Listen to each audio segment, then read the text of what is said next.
कितनी शिवरात्रि होती हैं? 12। 12 महीने शिवरात्रि आती है, हर महीने। और मुख्य शिवरात्रि कौन से महीने में आती है? माघ में। शिवरात्रि क्या हुआ था शिवरात्रि के दिन? अपन शंकर जी का शिवरात्रि पर अभिषेक करते हैं, रात को दर्शन करने जाते हैं। उस दिन हुआ क्या था?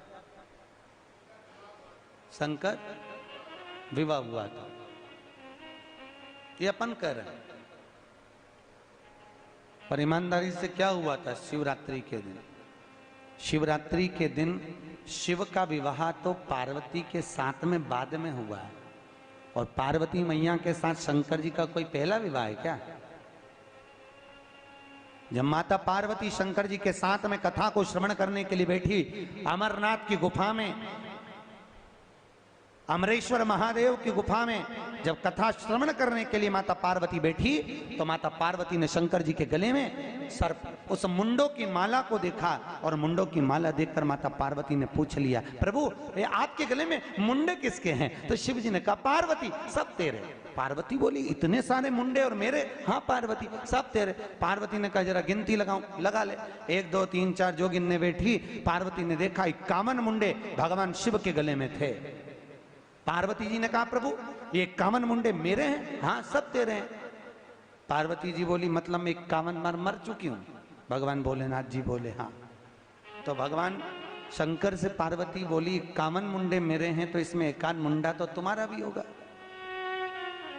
भोलेनाथ जी पूछे, वो क्यों? पार्वती जी बोली, जब मैं 51 बार जा चुकी हूं तो 1 बार तो तुम भी निपटे होगे, ये तो पक्का है। बोलो ना प्रभु, इसमें कौन सा मुंडा तुम्हारा है? बाबा भोलेनाथ जी बोले, हमारा मुंडा मुंडा नहीं है, सब तुम्हारे हैं। पार्वती बोली, 51 मुंडे? हाँ। मतलब भागवत में वेद व्यास जी ने लिखा कि शिव जी के गले में 51 मुंडे थे, मतलब 51 बार माता पार्वती के प्राण छूट चुके हैं। और पार्वती का जो जन्म है वो 52वें नंबर का है, 52 नंबर का। इसके पहले माता पार्वती के कई अवतार हो गए, कभी उमा बनकर, कभी कात्यायनी बनकर, कभी चंद्रघंटा, कभी स्कंदा, कभी सती, कभी देवी। किसी न किसी रूप में माता पार्वती के अवतार होते गए। और पार्वती का 52वें नंबर का अवतार है माता पार्वती का, 52 नंबर। इसीलिए तो माता पार्वती के माँ ने खूब समझाया था, बुढ़े के साथ मत ब्याह कर। तो पार्वती जी ने पूछ लिया था, मम्मी तुमको उनकी उम्र मालूम है क्या? माँ बोली, नहीं, हम तो अभी तक जब से पैदा हुए जब से ऐसे ही देख रहे हैं उसको जैसा था। तो माता पार्वती मैया की माँ मीनावती ने कहा, तू बूढ़ा है वो? तो इतने में पार्वती जी ने पूछा, तो उन ये बताओ कि कितने साल के? अब आप बता दो शंकर जी कितने साल के, शिव कितने वर्ष? राम जी का तो चरित्र आ जाता है कि त्रेता में पैदा हुए, कृष्ण जी द्वापर में हुए है, पर शंकर कब हुए? शिव का अवतार कहाँ है, कहां से आया? जिस शिवलिंग की पूजन शंकर भगवान के लिंगायत पूजन के अंतर्गत शिवलिंग की हम जब पूजन करते हैं, वो शिवलिंग कब प्रकट हुआ? तो यहाँ पर अपन कहते हैं कि शिवरात्रि के दिन भगवान का विवाह हुआ था, पर शास्त्र प्रमाण देता है शिवरात्रि के दिन भगवान शंकर के शिवलिंग का प्रागट्य हुआ था। शिवलिंग का प्रागट्य शिवरात्रि के दिन हुआ है। भगवान शंकर प्रकट हुए हैं लिंग की आकृति।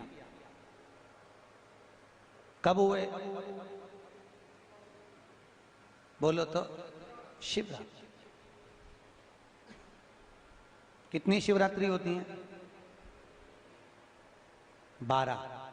12 महीने शिवरात्रि आती है, हर महीने। और मुख्य शिवरात्रि कौन से महीने में आती है? माघ में। शिवरात्रि एक बहुत सुंदर क्रम है 12 महीने की शिवरात्रि का। पीली सरसों आती है। जो व्यक्ति अपने धन को लौटाए ना, पैसे ना चुका रहा हो, बहुत परेशान कर रहा हो, फोन लगा लगा के परेशान हो गए, 5 सरसों के दाने, 5 कमल गट्टे लेकर भगवान शिव की चौखट के पास में रखकर जाओ शिवरात्रि के दिन। 12 महीने शिवरात्रि आती है, हर महीने में एक बार आती है। एक बार महीने में जाकर रखिया, उस व्यक्ति का नाम लेकर जिससे धन लेना, संपदा लेना। दौड़ कर आएगा, दूसरे महीने की शिवरात्रि आएगी, उससे पहले तो कम से कम 25% तो देकर जाएगा, ये पक्का है। केवल पीली सरसों और कमलगट्टे, भगवान शिव उपासना। एक बहुत सुंदर बात है, जिसकी जमीन ना बिक रही हो, प्रॉपर्टी ना बिक रही हो, प्लाट ना बिक रहा हो, बहुत परेशान हो गए, बिक ही नहीं रहा। 5 हल्दी की गठान, 5 बेलपत्र और 5 धतूरा। धतूरा जानते हो, कांटे वाला। 5 धतूरा शंकर भगवान के शिवलिंग पर किसी भी शिवरात्रि के दिन घुमाकर 21 बार जो प्लाट, जो जमीन बेचना है, उसमें खड्डा खोदकर गाड़ दीजिए। मात्र 4 महीने के अंदर वो प्लाट बिक जाता है। मात्र 4 महीने, 4 महीने के अंदर चली जाए, वो जमीन चली जाए। संपदा दे। कल हम कथा में आज माता जी को बोल रहे थे, भाई साहब को, कि भाई वो जब चोर को कुबेर बना सकता है, तो दुनिया में किसी की सामर्थ्यता नहीं कि उसके बिना पत्ता हिल जाए। वो जो करता है सर्वश्रेष्ठता में करता है। कर्पूर गौरम करुणावतारम संसार सारम भुजगेंद्रहारम। करुणा से केवल उसकी स्तुति की मूलता, केवल उसकी।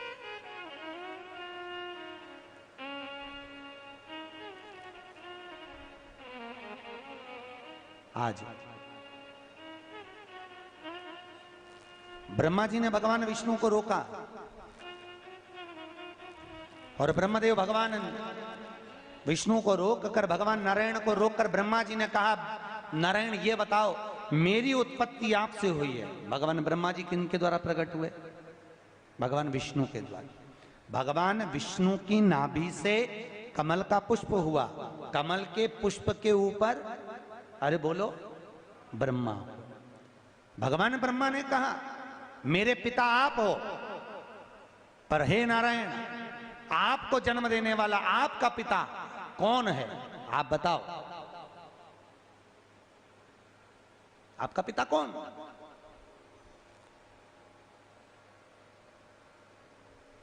भाई पूछने वाला पूछे। एक संत से गांव के व्यक्ति ने खड़े होकर पूछ लिया, महाराज, मुझे राम जी के पिताजी का नाम मालूम है, मुझे दशरथ जी के बाप का नाम मालूम है, मुझे कंस के बाप का नाम मालूम है, मुझे सबके पिता का नाम मालूम है, पर बाप के बाप का नाम नहीं मालूम।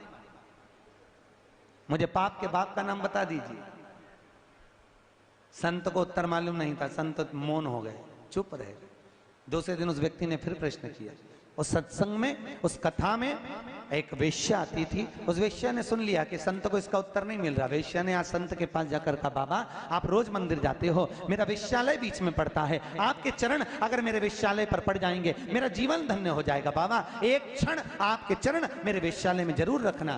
बाबा ने कहा, ए मूर्ख, पागल है क्या? हम संत हैं, वेश्या के घर नहीं जाते। बाबा 2 क्षण आ जाओगे तो कुछ जाएगा क्या आपका? मैं इंतजार करूंगी। संत मंदिर गए, वैश्या ने देख लिया बाबा आ रहे थे। वैश्या दौड़ कर गई, बाबा ये मेरा वेश्यालय है, चलिए मेरे वेश्यालय में। नहीं नहीं, हम किसी के घर, वेश्या के घर नहीं जाते। वैश्या ने पर्स खोला, 500 का नोट निकाल के बाबा के चरणों में रखा। बाबा ने कहा, चल बेटा जल्दी चल, मेरे को जाना है, फिर दूसरा काम है। संत गए, वैश्या के यहाँ बैठे। वैश्या ने कहा, बाबा मेरे जीवन में पहली बार कोई संत मेरे दरवाजे पर आया है, कभी आज तक मैंने किसी संत को भोजन नहीं कराया, आज आपको भोजन कराने का मन है। बाबा ने कहा, हम वैश्या के हाथ का भोजन नहीं करते, पागल हो तुम? वैश्या ने 2 500 के नोट हेड़े। संत ने कहा, जल्दी भोजन परोस, मेरे को जाना है। वैश्या ने भोजन परोसा। वैश्या ने कहा, बाबा आज तक मैंने किसी संत को अपने हाथों से भोजन नहीं कराया, आज मैं रोटी का टुकड़ा अपने हाथों से तुम्हें खिलाना चाहती हूँ। संत ने कहा, पागल है क्या, मूर्ख है तू, हम तेरे हाथ का भोजन करेंगे? नहीं नहीं। वैश्या ने 4 500 के नोट हेड़े, महाराज जी ने मुंह फाड़ लिया। वैश्या ने रोटी का टुकड़ा तोड़कर महाराज के मुख में दिया, दूसरा टुकड़ा तोड़ा फिर मुख में दिया, तीसरा टुकड़ा तोड़ा थाली में पटका और एक थप्पड़ महाराज के गाल पर दिया। संत ने पूछा, वेश्या तूने क्या करा? तूने मेरे गाल पर थप्पड़ मार दिया? वेश्या कहती है, नहीं महाराज, मैंने कहा थप्पड़ मारा? अरे 5 उंगलियां गाल पर बनी हैं और तू कहती है नहीं मारा। अरे महाराज, थप्पड़ नहीं मारा। रोज गांव का व्यक्ति प्रश्न करता था कि पाप के बाप का नाम बताइए, मैं उसका उत्तर दे रही हूं, पाप के बाप का नाम लोभ है। ये लोभ, जिसके चक्कर में मैं जैसा बोलती आप कर बैठते और करते, तो लोभ के चक्कर में पाप कर बैठे। आज ब्रह्मा जी बोले, मुझे भगवान मेरे पिताजी का नाम मालूम है। ब्रह्मा जी बोले, नारायण आपके पिता कौन? आपका पिता है कौन? भगवान विष्णु बोले, भैया मेरे को ही नहीं मालूम कि मेरा पिता कौन।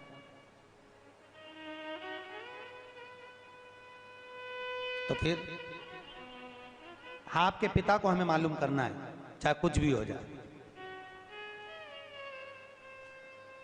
अब बोलो, नारायण का पिता कौन?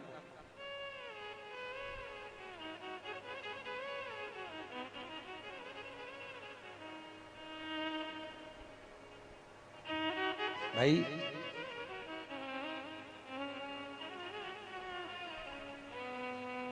जब हनुमान जी महाराज प्रकट हुए थे, तो हनुमान जी का जब सबसे छोटा भाई पैदा हुआ, जन्म लिया, कितने भाई हनुमान जी? अरे बोलो तो, कितने? हनुमान जी को मिला के कितने भाई हनुमान जी? 6 भाई। कितने भाई हैं? 6।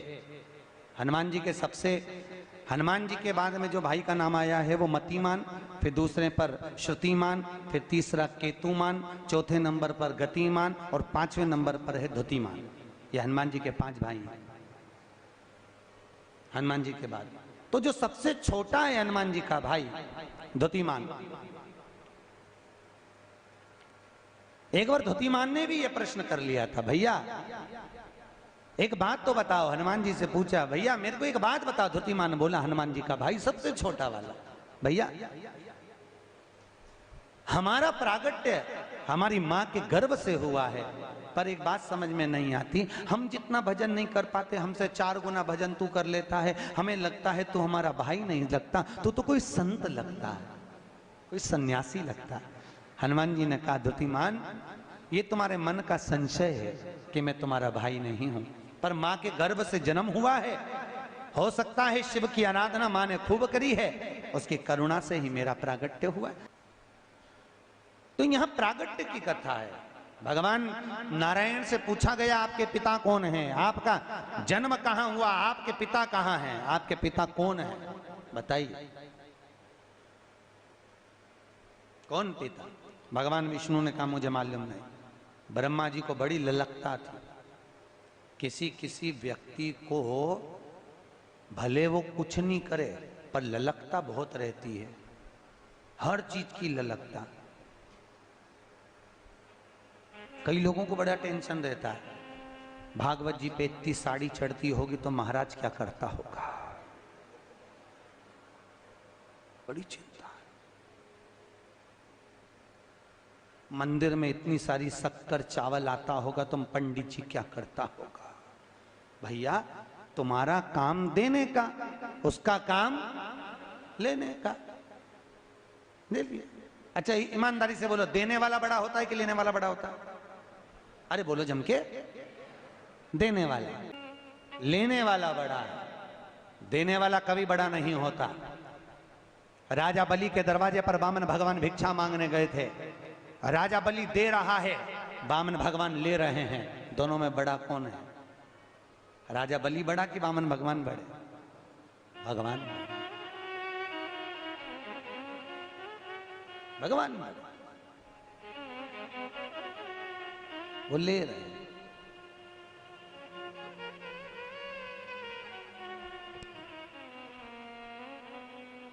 अच्छा कभी कभी अपने मन में आता तो होगा कि ऐसा क्या इस राजा बलि ने करा कि इसके दरवाजे पर भगवान पहुंच गए भीख मांगने के लिए?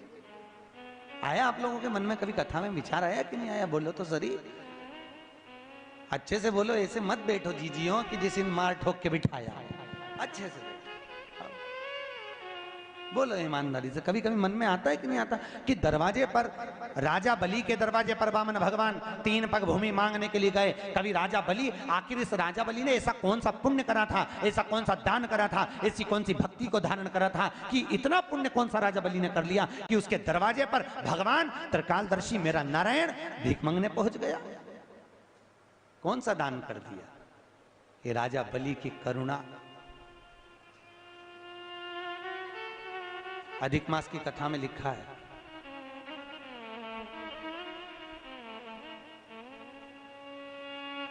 अधिक मास जानते हो ना, अब की बार आ रहा है। 2 जेठ हैं,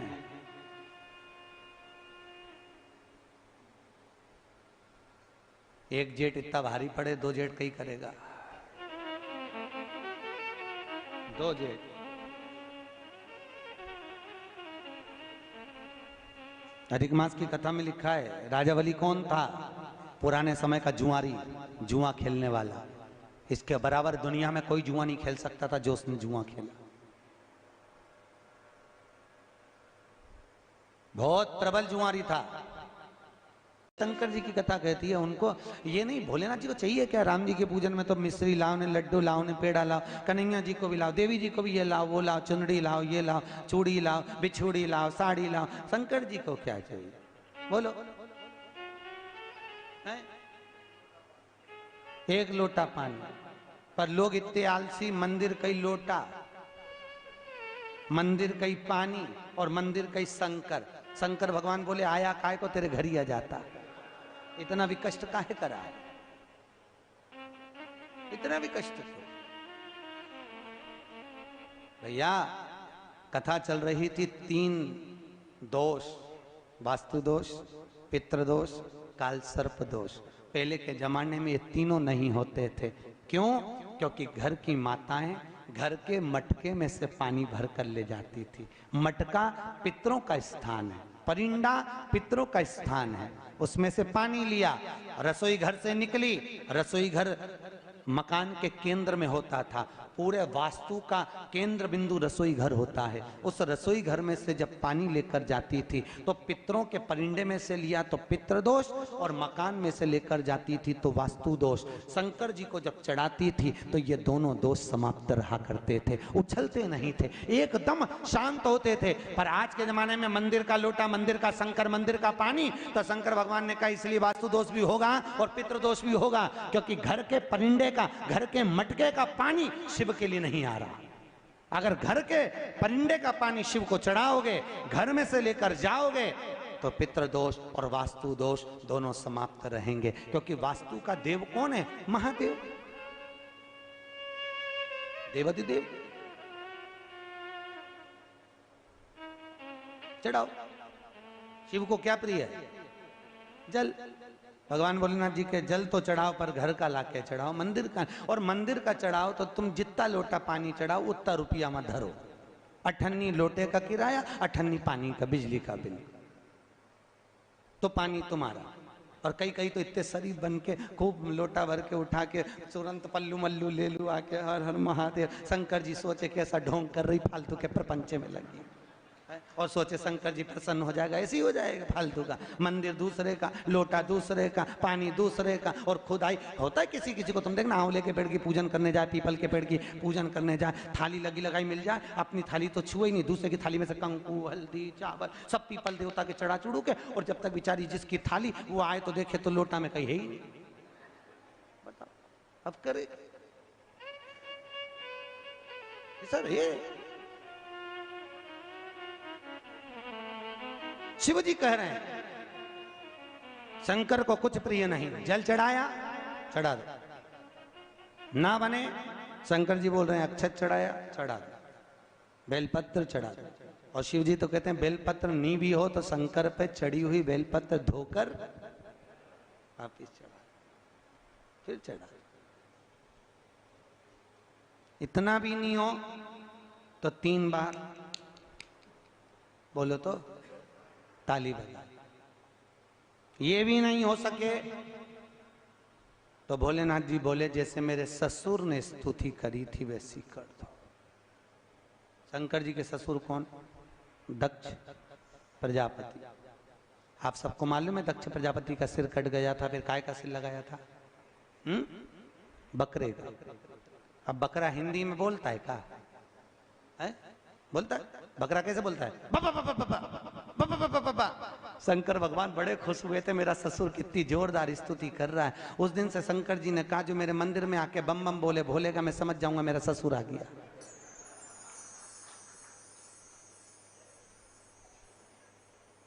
उस दिन से नियम है। लोग क्या बोलते हैं? अरे बोलो तो अच्छे से बोलो, भगवान समझ जाएंगे तुम ससुर ये सास। बोलो बम बम बोल। शिव की करुणा, शिव की।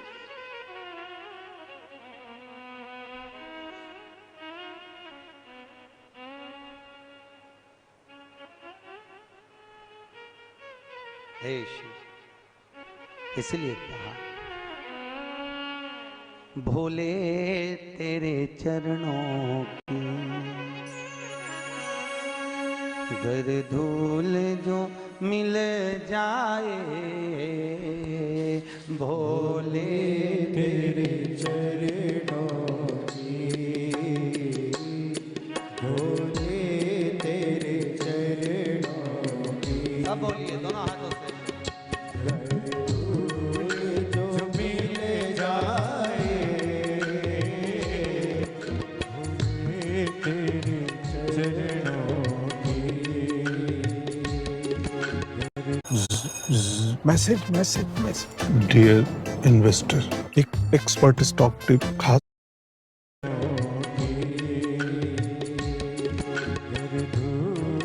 जो मिल जाए,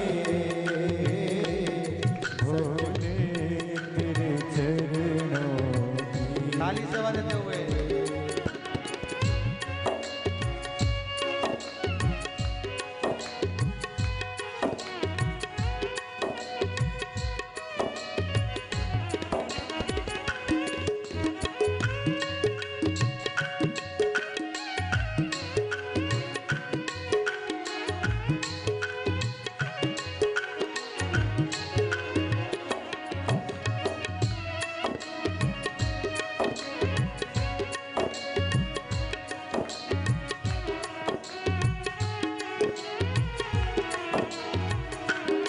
सुनते हैं तेरी रहमत,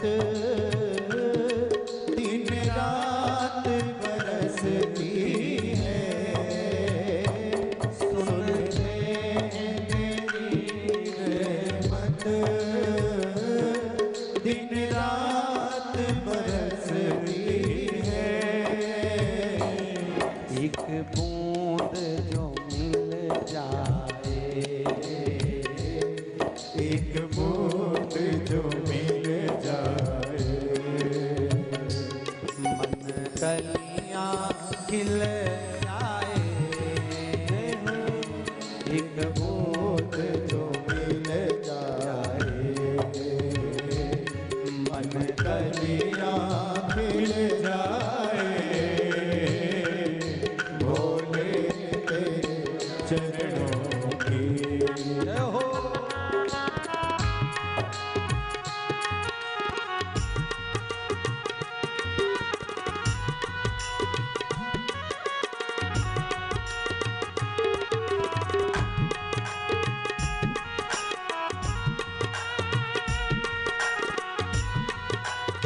बड़े भाव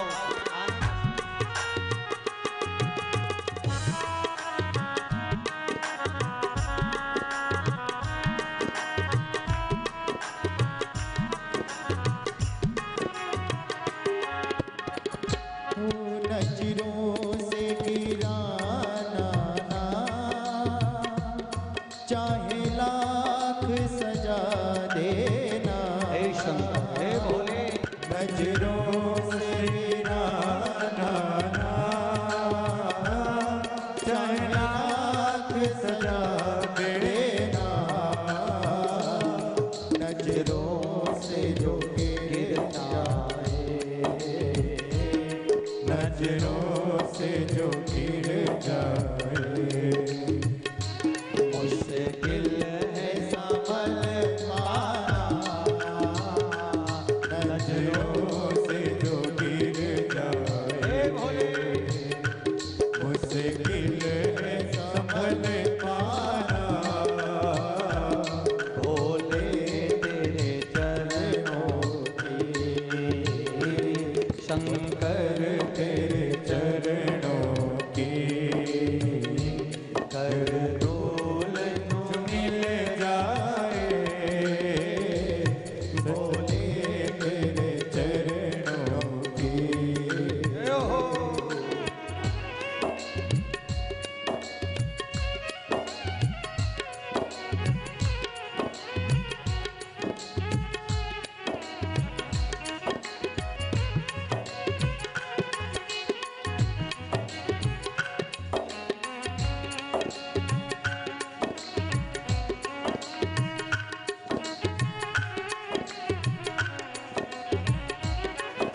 तुम सामने हो मेरे, मेरा दम ही निकल जाए, तुम सामने हो मेरे, मेरा दम ही निकल जाए, बोले तेरे चरणों की, भोले तेरे चरणों की, गरदूल जो मिल जाए, भोले तेरे चरणों की। हर हर महादेव। शिव जैसा दयालु दुनिया में कौन हो? ब्रह्मा ने भगवान विष्णु से कहा, हम तुम्हारे पिता को जानना चाहते हैं, क्या करें? सामने एक पर्वत था, उस पर्वत को ब्रह्मा और विष्णु ने घुमाना प्रारंभ किया। घुमाया, खूब घुमाया। क्या हुआ? पंखा की पंखड़ी जब चलती है, स्लो स्लो चलती है तो पंखड़ी दिखती है, फिर और तेज होती है तो पंखड़ी दिखना बंद होती है, केवल एक बिंदु सा नजर आता है। भगवान शंकर के उस पर्वत को जब घुमाना प्रारंभ करा, शिवरात्रि का दिन, पर्वत को घुमाते घुमाते जैसे कुम्हार मट्टी के गोले को घुमाता है तो एक लिंग सी आकृति प्रकट होती है, वही शिवलिंग उस पर्वत से प्रकट हो गया। शिवरात्रि के दिन प्रथम बार शिवलिंग प्रकट। अब शिवलिंग प्रकट हुआ तो नारायण ने पूछा, हमारा अवतार कहां से? भगवान शंकर बोले, नारायण तुम्हारा नाम है नारायण। नार मतलब पानी, पानी के बुलबुले में आयन करने से तुम्हारा प्रागट्य हुआ। बुलबुला देखा है कैसा होता है? शिवलिंग की आकृति का होता है कि नहीं होता? उस शिवलिंग की आकृति के बिंदु से नारायण की प्राप्ति है। तो प्रथम कौन? बिंदु, उस बिंदु से नारायण प्रकट। शिवलिंग प्रकट हो गया। अब इतना बड़ा शिवलिंग, इतने में ब्रह्मा जी ने भगवान विष्णु से पूछा, ये कौन है? भगवान विष्णु बोले, यही तो परम ब्रह्म परमात्मा है, यही त्वमेव माता च पिता, त्वमेव बंधुश्च सखा, त्वमेव, सब यही।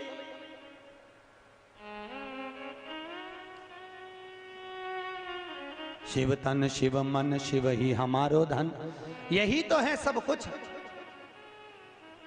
ओहो, ब्रह्मा जी को हंसी आ गई शंकर जी के शिवलिंग को देखकर। ये भोलेनाथ है, हो ये शिवलिंग शंकर है, हो इससे नारायण तुम हुए हो। अच्छा एक बात बताओ, इस शिवलिंग का सिर कहां है और पांव कहां है?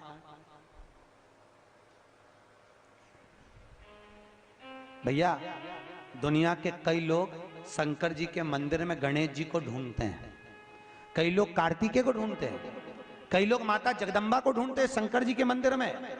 भैया शिवलिंग का अगर दर्शन कर रहे हो, जैसे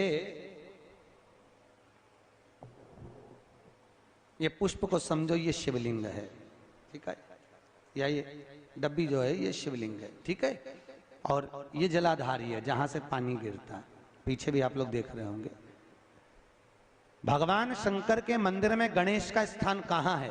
कहा जहां से पानी नीचे की ओर गिरता है उस जलाधारी के सीधे हाथ पर गणेश जी बैठे हैं और उल्टे हाथ पर कार्तिकेय बैठे हैं।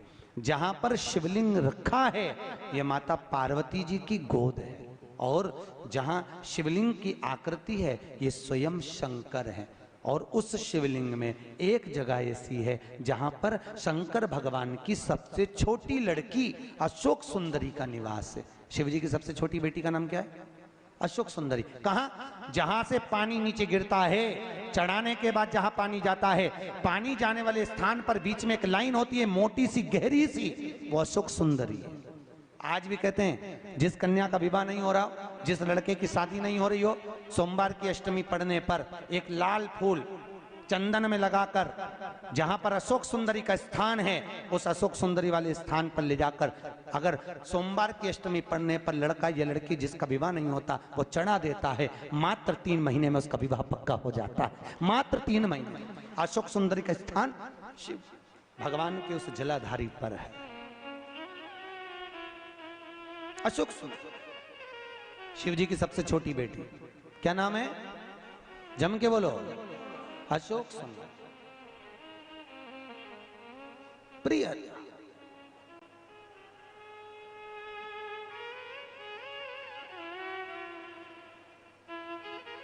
और जितनी शंकर जी की बेटी अशोक सुंदरी ज्ञानवान थी, उतनी शंकर जी की बहन भी ज्ञानवान थी।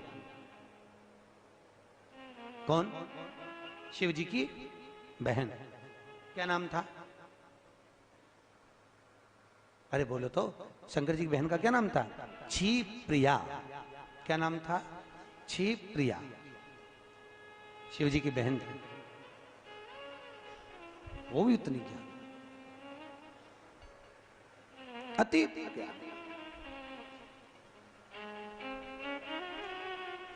अब ब्रह्मा जी बोले ये अगर शंकर हैं तो एक काम करो, इस शिवलिंग का चरण देखने के लिए आप नारायण जाओ और मैं शंकर भगवान का सिर देखने जाता हूं। मैं सिर देख कर आना। चले।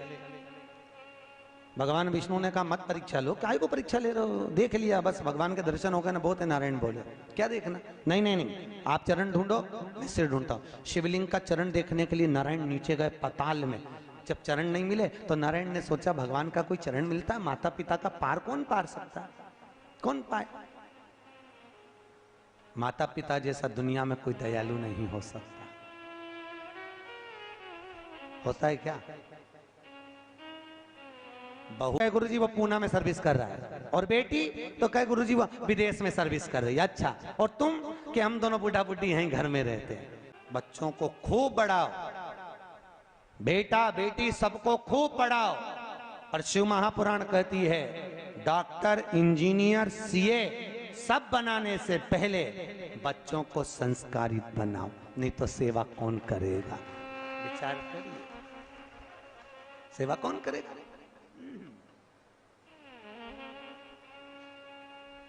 मंदिर तो इतने बन गए, इतने बन गए, इतने बन गए, केवल पंडित जी घंटी बजाए, पहले आरती उतार ले, उसके बाद घड़ियाल पीट ले घंटी। मंदिर इतने बन गए कि मंदिर में कोई दर्शन करने वाला नहीं है। हमारा निवेदन है मंदिर बनाने से पहले बच्चों को संस्कारित बनाओ, नहीं तो मंदिर में जाने वाला कौन मिलेगा? बताओ क्या करोगे बना के? संस्कार हो। और हमारा निवेदन स्वीकार कर लो। बहुओं से मत कहो कि तू पांव पड़ के झुक, कुछ मत करो। पहले दरवाजे बहुत छोटे होते थे तो अच्छे अच्छे परिवार की बहुएं भी झुक के चलना सीख जाती थी। आज के जमाने में दरवाजे ऊंचे हो गए तो बहुएं भी। इसलिए निवेदन है, जब जाओ लकड़ी वाले के यहाँ से एक एक पटिया खरीद के ले जाओ, ठोक दो, 2-4 बार माथा भड़केगी, अब झुक के चलना सीखेगी। झुकाने के लिए बोलने की जरूरत नहीं है, झुकाने के लिए कर्म करने की जरूरत।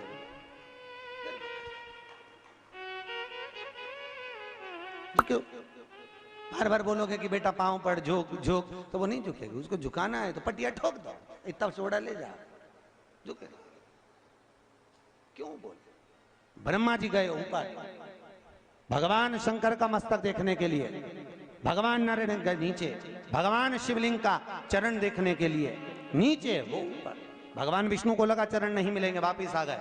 ब्रह्मा जी ऊपर गए, उन्होंने देखा क्या करूं, भगवान का तो सिर ही नहीं मिल रहा। वहीं से केतकी का फूल दिखा, केतकी के पुष्प को देखा और केतकी के पुष्प को देखकर कहा ए फूल तू मेरे साथ चल। नीचे भगवान विष्णु के सामने चलकर कह देना कि भगवान ब्रह्मा को शंकर जी का सिर मिल गया। केतकी का फूल बोला मैं काहे को झूठ बोलूं, इसका लाभ क्या होगा? इतने में ब्रह्मा जी ने कहा सारे देवताओं पर तुझे चढ़वाऊंगा, तुझे सुगंधित बनाकर रखूंगा। केतकी का फूल बोला मेरे बात कौन मानेगा। सामने से गाय निकल कर जा रही थी, गौ माता को रोक लिया। हे गौ माता रुको, तुम नीचे चलो मेरे साथ में। ब्रह्मा जी बोले नारायण के सामने जाकर कहना कि भगवान ब्रह्मा को शिव जी का मस्तक मिल गया। गाय बोली मैं काय को झूठ बोलूं। ब्रह्मा जी ने कहा घर में सबसे पहली रोटी तेरी दिलवाऊंगा। गाय भी चल दी, केतकी का फूल चल दिया। नीचे आए, भगवान विष्णु से पूछा नारायण आपको भगवान के चरण मिल गए। नारायण ने कहा नहीं, मुझे चरण नहीं मिले। देखो सत्य को प्रमाण की जरूरत है क्या? नहीं, मुझे चरण नहीं मिले। नारायण ने बिल्कुल साफ कह दिया मेरे को चरण नहीं मिले। और ब्रह्मा जी आपको, इतने में ब्रह्मा जी बोले हाँ मैंने भगवान शंकर के शिवलिंग का शीश देखा। इतने में ना मानो विश्वास हो तो केतकी के फूल से पूछो। अब देखो सत्य को प्रमाण की जरूरत नहीं है और असत्य को प्रमाण की, वही क्रम है। केतकी का फूल बोला ब्रह्मा जी को सिर मिल गया, शीश मिला। असत्य को जरूरत है प्रमाण की। जैसे ही बोले ब्रह्मा जी को सिर मिला, केतकी के पुष्प ने बोला शंकर जी के शिवलिंग में से आकाशवाणी हो गई। भगवान शंकर के शिवलिंग में से आवाज आई ये केतकी का फूल झूठ बोल रहा है। ये केतकी के पुष्प तूने मेरे सम्मुख में शंकर के सम्मुख में झूठ बोला। जा सारे देवताओं पर तू चढ़ेगा, पर शंकर पर अगर भूले से भी चढ़ गया हजारों गौ हत्या के बराबर दोष लग जाएगा तेरे चढ़ने का। आज भी हिंदू धर्म में रीति है शंकर को सारे पुष्प आते हैं पर केतकी का पुष्प नहीं आता। केतकी का फूल चढ़ जाए तो गौ हत्या के बराबर दोष लग जाता है। केतकी का फूल नहीं चढ़ता शिव को, तो झूठ बोला है, असत्य बोला है। और कल आपको कथा में कहा था सत्यम शिवम सुंदरम। शंकर को सबसे ज्यादा प्रिय क्या है? सत्य। शिव पुराण कहती है राम मंदिर में, कृष्ण मंदिर में, देवी मंदिर में कहीं पर भी झूठ बोलोगे चल जाएगा, पर शंकर की कथा में, शंकर के मंदिर में और शंकर के स्थान पर शिव के ओटले पर बैठकर अगर एक झूठ भी बोल लिया तो जीवन नरक जैसा निकल जाएगा। नरक। भगवान विश्वनाथ की साक्षी में किसी शंकर के मंदिर के ओटले पर बैठकर व्यक्ति जब झूठ बोलता है उसका कर्म का दंड व्यक्ति को भोगना पड़ता है।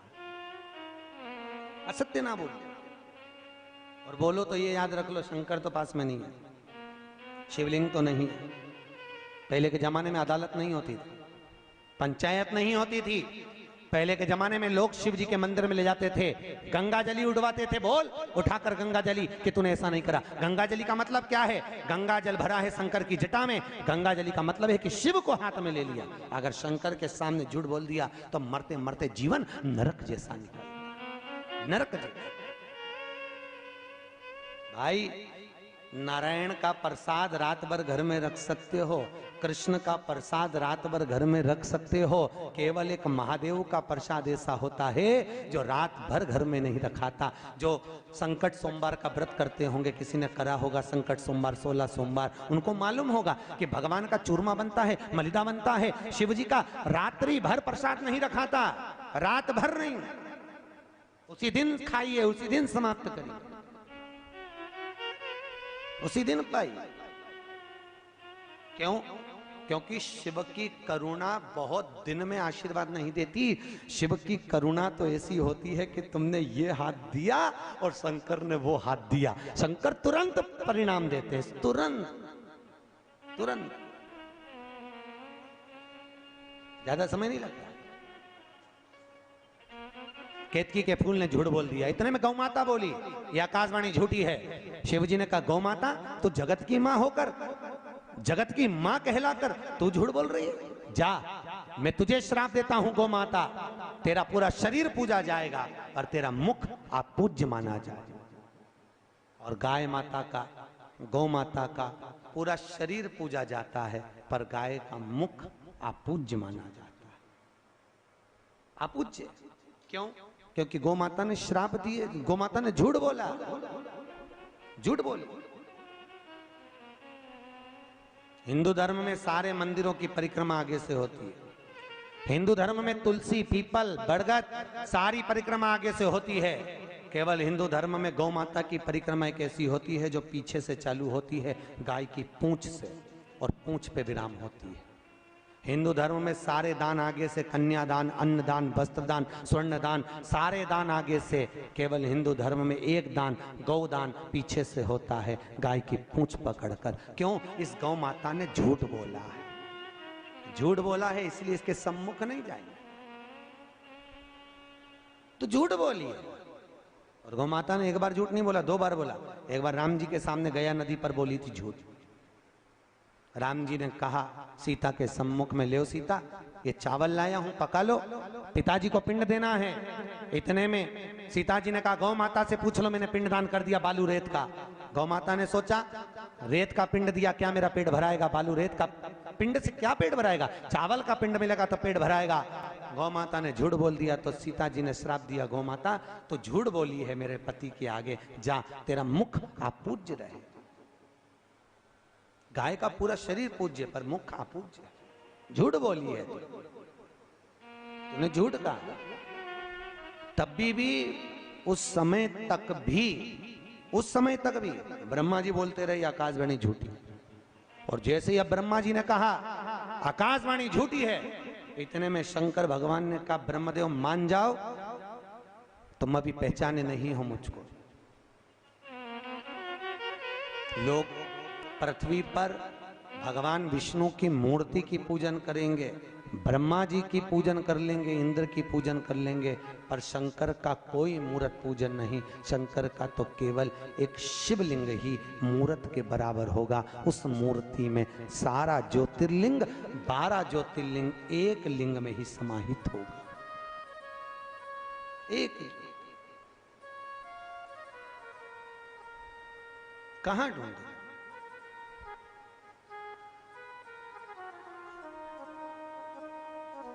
भगवान शंकर के मंदिर में जाकर अगर दर्शन नहीं कर सकते तो शिव कथा कहती है तो शिखर दर्शनम सर्व पाप नाशनम। शंकर के तो मंदिर का शिखर का दर्शन कर लो तो सर्व पापों का नाश हो जाता है। मात्र शिखर का दर्शन।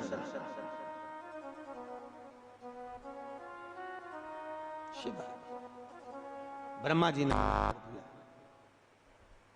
और ब्रह्मा जी उसी समय पर जब ब्रह्मदेव ने मना किया ये आकाशवाणी झूठी है, जैसे ब्रह्मा बोलते सी ब्रह्मदेव के बोलने पर उसी समय पर क्रोध आया भगवान शिव को। और भगवान ओघड़दानी, भगवान कैलाशी अविनाशी, भगवान शंकर उसी समय पर क्रोध में आकर उन्होंने अपने छोटे सी उंगली का, पांव की चीटी उंगली के नख को शंकर ने तोड़कर फेंका। फेंकते ही काल भैरव प्रकट हो गया। शिव जी के पांव के नख से जब काल भैरव प्रकट हुआ, काल भैरव को प्रकट कर भगवान शिव ने कहा ये ब्रह्मा झूठ बोल रहा है, काट दे इसका सिर। काल भैरव ने अपनी हाथ की चीटी उंगली का नख तोड़ा, फेंका और ब्रह्मा जी का सिर कट गया। ब्रह्मदेव का सिर। ये झूठ बोल रहा है। ब्रह्मा का सिर कटा। सिर कटते ही ब्रह्मा जी का सिर लुढ़कने लगा, रक्त की धार बह निकली और ब्रह्मा जी के गले से जो रक्त निकल रहा था उस रक्त की धार से कर्मनाशा नदी प्रकट हो गई। कौन सी नदी है? जम के बोलो। कर्मनाशा।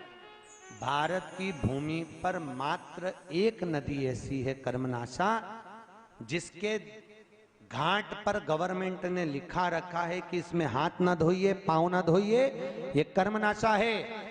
इसमें अगर हाथ भी डुबक दिया, एक उंगली भी हाथ की पांव की चली गई तो आपकी 7 पीढ़ी में जो दान, कन्यादान, वस्त्रदान, अन्नदान, मुद्रादान, अन्नदान जो करा होता है वो सब नष्ट हो जाता है मात्र उंगली डालने से। लखनऊ से इलाहाबाद के बीच में बहती है, 14 किलोमीटर की। नेट पे सर्च करेंगे तो वो 20 किलोमीटर की बताएगी, पर शिव महापुराण में वो 14 किलोमीटर की लिखी हुई। यूपी गवर्नमेंट ने वहां पर बड़े बड़े बोर्ड लगा के रखे हैं, इसमें हाथ ना धोएं, इसमें पांव ना धोएं। पूरे भारत की भूमि पर एक ही नदी है जिसमें कुत्ता भी पानी नहीं पीता, जिसमें पक्षी भी जाकर चोंच नहीं डुबोता, कर्म का नाश हो जाता। इसलिए गवर्नमेंट ने, यूपी गवर्नमेंट ने बड़े बड़े बोर्ड लगा के रखे, ये कर्मनाशा नदी है। आप जब नेट पे सर्च करेंगे तो 20 किलोमीटर बताएगी। कर्मनाशा ब्रह्मा जी के रक्त से बनी। और जब भगवान नारायण ने शिव जी की स्तुति करी, हे भोलेनाथ, हे त्रिकालदर्शी, हे कैलाशी, हे अविनाशी, हे करुणा सागर, आप करुणा करो, ये शंकर भगवान, ये ब्रह्मा है तो अपना, उसका सिर कट गया, इस मस्तक का करेंगे क्या। स्तुति जब नारायण करे तब भगवान शंकर ने कृपा करी, ब्रह्मा जी के मस्तक को बट वृक्ष बना दिया। कौन सा पेड़? जम के बोलो। बड़का पेड़। आंवले का वृक्ष किसका प्रतीक है? लक्ष्मी का। बेलपत्री का वृक्ष किसका प्रतीक है? पार्वती का। नीम का वृक्ष किसका प्रतीक है? जगदम्बा का। किसका प्रतीक है? जगदम्बा।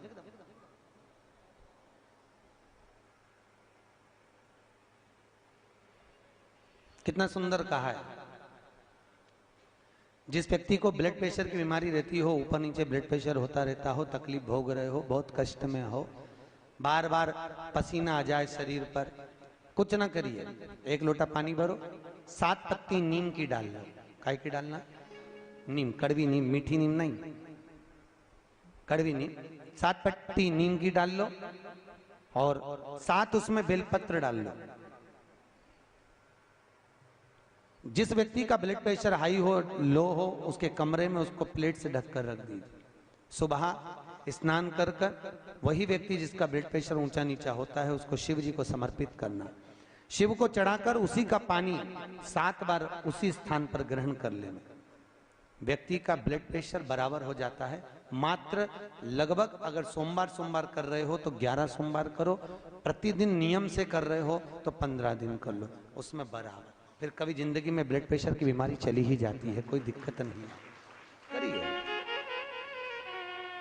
जैसे घुटने का रोग वाला व्यक्ति, ये जितनी माताएं ऊपर बैठी हैं, इनको घुटने में तकलीफ होगी इसलिए बैठी हैं। शिव महापुराण की कथा कहती है, शिवरात्रि के दिन रात को 12 बजे शंकर जी के मंदिर में चढ़ी हुई बेलपत्र उठाकर शिव मंदिर का शिखर देखकर 12 बजे रात को उस बेलपत्री को चबा चबा कर खा लो, जिंदगी में कभी घुटने का दर्द रहता ही नहीं, कभी जिंदगी में नहीं रह सकता। अगर डॉक्टर बोल दे कि घुटना बदलो तो पहले ये प्रैक्टिकल करके देखना शिव पुराण का। डॉक्टर बोले कि ये दवाई खाओ, वो दवाई खाओ, पहले ये दवाई खाकर देखो शिव पुराण। प्रैक्टिकल करे भी करना है, जरूर। ये भान होना चाहिए, कहीं हो सके सियोर वाला महाराज झूठ तो नहीं बोल रहा। इसलिए शिवरात्रि के दिन, मुख्य शिवरात्रि के दिन रात को 12 बजे शंकर पे चढ़ी हुई बेलपत्र जिस शंकर के मंदिर की उठाओगे उसी शंकर मंदिर का शिखर देखकर चबा चबा कर खाइए। कभी जिंदगी में घुटने का रोग नहीं हो सकता, जिंदगी भर। पर इसका मतलब नहीं कि तुम्हारे घुटने चालू हो जाए तो तुम शॉपिंग मॉल में ही बैठी रहो। ईमानदारी की बात है, आज के जमाने में संतों ने रिसर्च करा है। क्या रिसर्च करा? कि जितनी जितनी बूढ़ी बूढ़ी सासें हैं वो तो सब नरक जा रही हैं और बहुएं बेकुंठ जा रही हैं। तो सासों ने सोचा कि भाई हम नरक काय को जा रहे हैं, बहुएं काय को बेकुंठ? बहू तो घर में रहती है और हम तो इतनी कथा भागवत में जाए, हम तो इतनी कथा सुनते हैं, बूढ़ी बूढ़ी माताएं कहती हैं तो हमें बेकुंठ जाना चाहिए, तो बहू क्यों बेकुंठ जा रही है, हम नरक काय को जाए?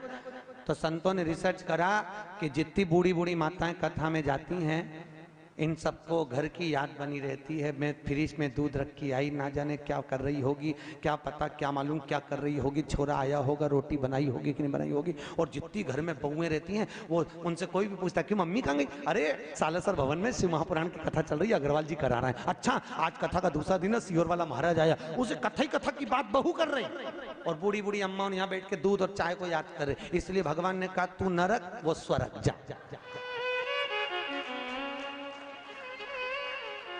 इसलिए निवेदन है आपसे, मन, चित्त, वृत्ति, बुद्धि सब शिव में लगा कर बैठो। हर हर। अरे हाथ तो उठाओ, दीन बंधु दयालु। अगर तुम हाथ नहीं उठाओगे, वो उठा लिया तो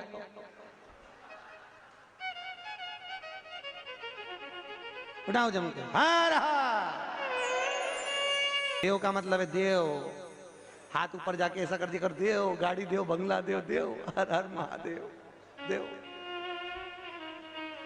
प्रभु करुणा करिए, शिव कर, शिव दयाल,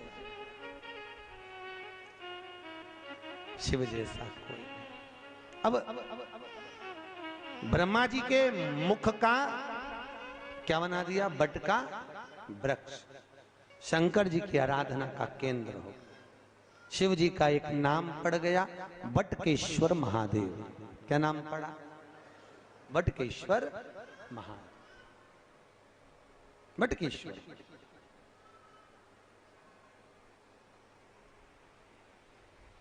बटकेश्वर महादेव, शास्त्र कहता है जिस व्यक्ति को जीवन में कोई चर्म रोग हो गया हो, चमड़ी का कोई रोग हो गया हो, गाय की गोबरी, गोबरी जानते हो? अलूनी गोबरी। अलूनी गोबरी का मतलब एक कंडा अलग बात है, उसको थाप थाप के बनाते हैं गोबरी को।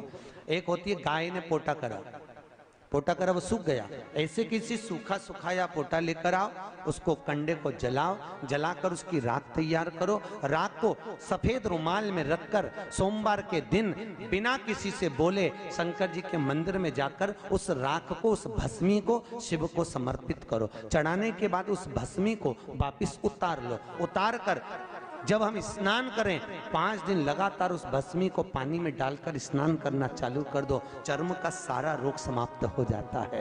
डॉक्टर की जरूरत ही नहीं पड़ती चर्म रोग से। आगे जो वर्णन आया भगवान शंकर के नयन अश्रु से रुद्राक्ष का वृक्ष उत्पन्न हुआ। क्या उत्पन्न हुआ? रुद्राक्ष।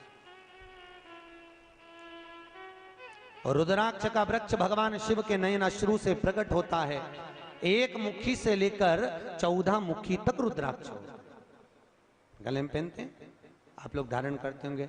कई लोग तुलसी की माला पहनते हैं, कई लोग रुद्राक्ष की माला पहनते हैं। ध्यान दीजिए, ये तुलसी और रुद्राक्ष क्यों पहना जाता है? जैसे घर में जो मंदिर बनाया जाता है घर के अंदर, उसमें शिखर नहीं होना चाहिए।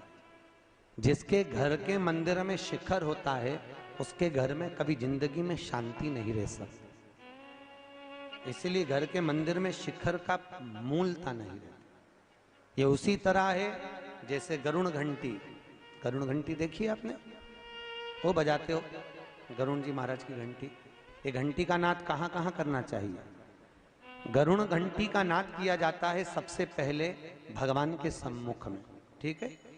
दूसरी जगह गरुण घंटी का नाद करना चाहिए फिर अपने रसोई घर में जहां पर परिंदा भरा है उस स्थान पर, पितरों की शांति के। तीसरी जगह जहां पर अपना लक्ष्मी रखते हो, अलमारी तिजोरी उसके पास में। चौथा घंटी का नाद करना चाहिए दरवाजे के पास में, दरवाजे के अंदर के भाग में। फिर पांचवा, गरुण घंटी को घर के बाहर, घर से दरवाजा लांग कर बाहर खड़े होकर घंटी का नाद किया जाता है। कहते हैं जो ये 5 जगह पर घंटी का नाद करता है उसके घर में कभी संपदा की कमी नहीं होती। इतना गरुण घंटी के नाद की महत्वता हो। पर दुनिया के लोग इतने आलसी हैं, बस भगवान की आरती करे तब घंटी बजाए, उसके सिवा धर दे होते। तो मालूम ही नहीं कि घंटी कितनी जगह बजाना चाहिए, घंटी का नाद क्यों करा जाता। गरुड़ घंटी जैसे घर में रखा हुआ शंख अगर खाली है तो हमारे घर में रखा हुआ शंख अगर खाली रहेगा तो लक्ष्मी आएगी और जाएगी, लक्ष्मी टिकेगी नहीं। इसलिए घर में जिसके घर में छोटा सा भी शंख हो तो उसमें कटोरी में रखकर या कोई स्थान पर कलश पे रखकर उसमें पानी भरना चाहिए। अगर शंख में पानी नहीं है तो घर में लक्ष्मी नहीं। शंख कभी खाली नहीं। 33 करोड़ देवी देवता में केवल एक भगवान शंकर हैं जिनके ऊपर शंख का जल नहीं चढ़ता। केवल एक शिव, शंकर के ऊपर शंख का जल नहीं चढ़ता, क्योंकि शंकाचूर राक्षस को भगवान शिव ने मारा था और शंकाचूर राक्षस की हड्डी से शंख जाति का निर्माण हुआ था। इसलिए शंख का जल शिव जी पे नहीं चढ़ता। शास्त्र कहता है जो भूल से भी शंख का जल शंकर को समर्पित कर देता है 1000 ब्राह्मण की हत्या के बराबर उसको दोष लग जाता है। इसलिए शंख का जल शंकर को समर्पित नहीं। जिस व्यक्ति को नलियां चौक हो गई हों, डॉक्टर ने बोला बाईपास कराना पड़ेगा, उसको कुछ नहीं करना चाहिए। 7 बेर, बेर जानते हो क्या बोलते हैं यहाँ पर? बेर, बेर बोलते हैं। 7 बेर प्रत्येक शिवरात्रि को शंकर जी के ऊपर समर्पित करना चालू कर दो। 7 बेर, जिंदगी में कभी बाईपास कराने की जरूरत नहीं पड़ेगी। केवल 7 बेर उसमें से एक बेर 7 बेर चढ़ाओ, एक बेर उठा के लाओ और वो व्यक्ति को खिला दो जिसको बाईपास के लिए डॉक्टर ने बोला। फिर दूसरी बार चेक करवाना, वो खुद कह देगा कि बाईपास की जरूरत ही नहीं है, नाड़ियां क्लीन है एकदम, अटैक की बीमारी नहीं होती, हार्ट अटैक नहीं आता उस व्यक्ति जिसने प्रत्येक हर महीने की शिवरात्रि पर 7 बेर शिव को समर्पित करना चालू कर दिया, उसको कभी अटैक नहीं आ सकता, हार्ट अटैक की बीमारी नहीं। हमारा शिव दयालु, कितना कितना भाई, सती और शिव का जहां विवाह हुआ था ना, क्या बोलते हैं, त्रिजुगी नारायण। कौन कौन गया राहत उठाओ? केदारनाथ से 12 किलोमीटर इधर गौरीकुंड से त्रिजुगी नारायण में, जहां शिव और सती का विवाह हुआ था, जहां पर माता सती शंकर के साथ में जब विवाह करी थी तो 7 जगह पर रुकी थी। सती मैया के रुकने पर वहां कुंड बन गए थे 7। आज भी शंकर और सती के विवाह की अग्नि वहां पर जल रही है, आज भी विवाह की अग्नि।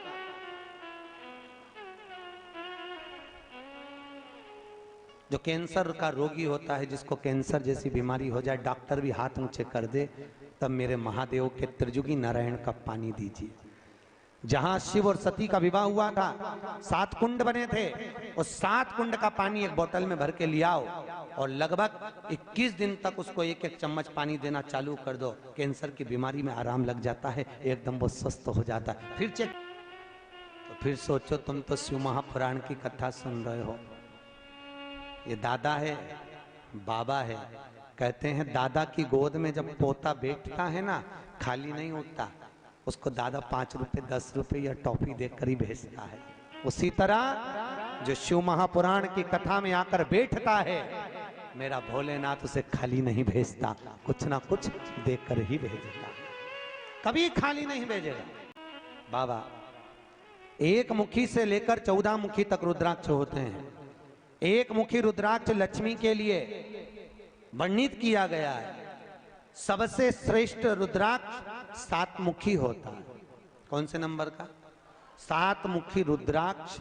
अगर व्यक्ति एक ठेला चलाने वाला, हाथ गाड़ी चलाने वाला 7 मुखी रुद्राक्ष को सिद्ध कर कर अगर पहन ले, जिंदगी में कभी संपदा की कमी नहीं आ सकती, कभी जिंदगी में 7 मुखी रुद्राक्ष पहनने वाले को कष्ट नहीं। 3 मुखी रुद्राक्ष बच्चों की विद्या के लिए होता है। 11 मुखी रुद्राक्ष ब्लड प्रेशर के लिए होता है। 11 मुखी। 5 मुखी रुद्राक्ष व्यक्ति के जीवन में जो काम अटक रहे हो, कहीं सर्विस के लिए, कहीं नौकरी के लिए, कहीं विद्या के लिए, किसी काम में जा रहे हो और हो ही नहीं रहा, 5 मुखी रुद्राक्ष का प्रमाण कहा गया। कितने मुखी? 5 मुखी। जैसे सूर्य को अर्घ देने के लिए जब नारी अगर पुरुष वर्ग सूर्य को अर्घ दे और उसका काम अटक रहा हो, तो लक्ष्मी लेने के लिए तो आपको बताया था कि मिर्ची के दाने उसमें डालना है, पर अगर कोई काम अटक रहा उसके लिए कंकु डालकर सूर्य को अर्घ देना चाहिए। और अगर बच्चा पढ़ाई के लिए जा रहा हो, परीक्षा में पास होना है, सीए की पढ़ाई बैठ रहा हो या इंजीनियर की पढ़ाई कर रहा हो या कोई सेमेस्टर निकालना हो, नहीं निकल रहा, तो 21 दाने पीले चंदन के करके उसको पानी के कलश में डालकर सूर्य को अर्घ दिलाकर बच्चे को परीक्षा देने भेज दो। जिंदगी में फेल नहीं हो सकता, पास होकर ही आएगा, अच्छे नंबर से होकर। तो अक्षत डालकर भेजा, अक्षत डाल, सूर्य का अर्घ भी मूलता। आज भगवान शिव की कथा कर रही है। 14 मुखी रुद्राक्ष संपदा प्रदान करने वाला है, पर जितने छोटे से छोटा रुद्राक्ष होता है उतना सुख संपदा प्रदान करता है। जितना छोटा होगा उतना सुख देगा। क्यों पहनते रुद्राक्ष? क्यों पहनते तुलसी? कहा शिव महापुराण कहती है। रोज गंगा नहाने जा सकते हो क्या? अरे बोलो तो। नर्मदा नहाने नहीं, यमुना नहाने नहीं, सरयू नहाने नहीं। प्रतिदिन व्यक्ति गृहस्थ में रहने वाला मनुष्य प्रतिदिन गंगा यमुना नहाने नहीं जा सकता। तो बाबा भोलेनाथ की कथा वेद व्यास जी ने कहा, जो वैष्णव जीव गले में तुलसी पहनेगा और जो शिव का भगत गले में रुद्राक्ष पहनेगा, जब स्नान करेगा उस रुद्राक्ष का पानी, तुलसी का पानी उसके शरीर से लगता हुआ जाएगा तो गंगा यमुना सरयू सरस्वती सबके स्नान का फल उसको तुरंत मिल जाएगा, तुरंत प्राप्त। रुद्राक्ष पहनिए।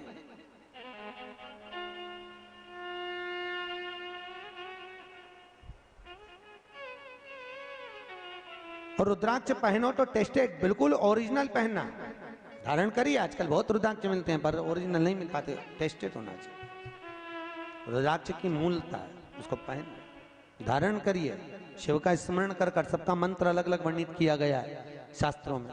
फिर आगे जो प्रमाण कहा गया, बाबा भोलेनाथ ने सुंदर आनंदमय सुख धारण कर कर कहा, भगवान शिव की आकाशवाणी होकर ब्रह्मदेव से कहा, ब्रह्मा 4 उंगल का शिवलिंग और मूर्ति घर में पूज्य होगी। मंदिर के अंदर अपने घर में ज्यादा बड़ी मूर्ति नहीं रखना चाहिए। मूर्ति अपने भूमि से 4 अंगुष्ठ के बराबर की होना चाहिए। इससे बड़ी मूर्ति घर में श्रेष्ठ होती है। और घर में जो भी मूर्त रखो, शिवलिंग रखो, गणेश जी रखो, लक्ष्मी रखो, ठाकुर जी रखो, नारायण लक्ष्मी रखो, पर वो पोले नहीं होना चाहिए, अंदर से ठोस होना चाहिए। जो मूर्ति अंदर से पोली होती है वो घर को पोला कर देती है।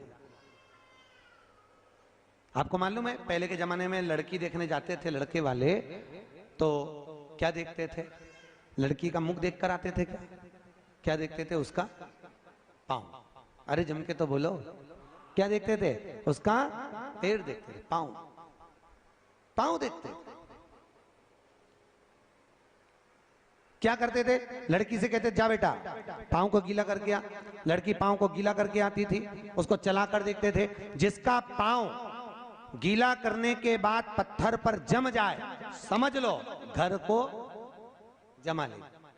पांव पोला निकल गया, समझ लो घर को। पहले मुख नहीं देखते थे। समय आया, भगवान शंकर के नयन अश्रु से रुद्राक्ष का पौधा हुआ। घर के अंदर रुद्राक्ष का पेड़ नहीं लगाना चाहिए, याद रखिए।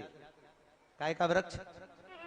रुद्राक्ष। और माता पार्वती के नयन अश्रु से बेलपत्री का वृक्ष उत्पन्न हुआ। काय का हुआ है? बेल का वृक्ष, बेलपत्री।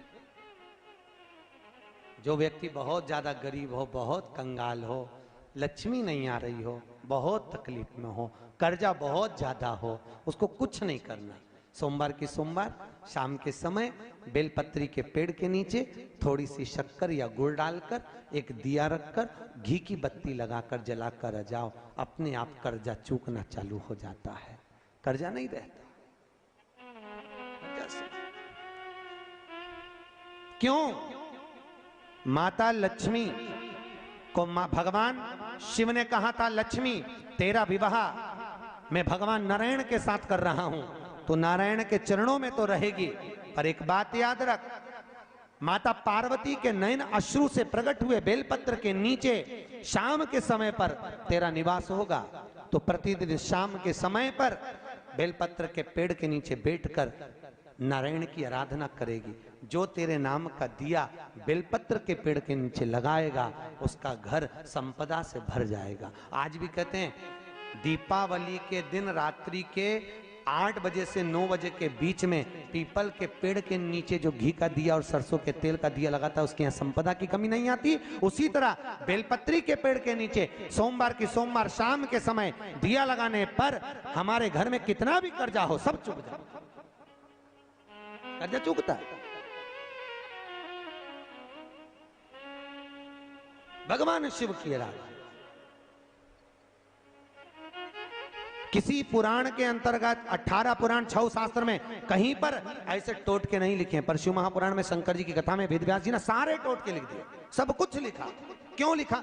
बाबा भोलेनाथ जी की कथा में वेदव्यास जी ने कहा शंकर भगवान मृत्यु लोक का देवता है और पृथ्वी का देव घर की जो माँ होती है, घर का जो पिता होता है, वो अपने बच्चों को दुखी नहीं देख सकता। देखता है क्या?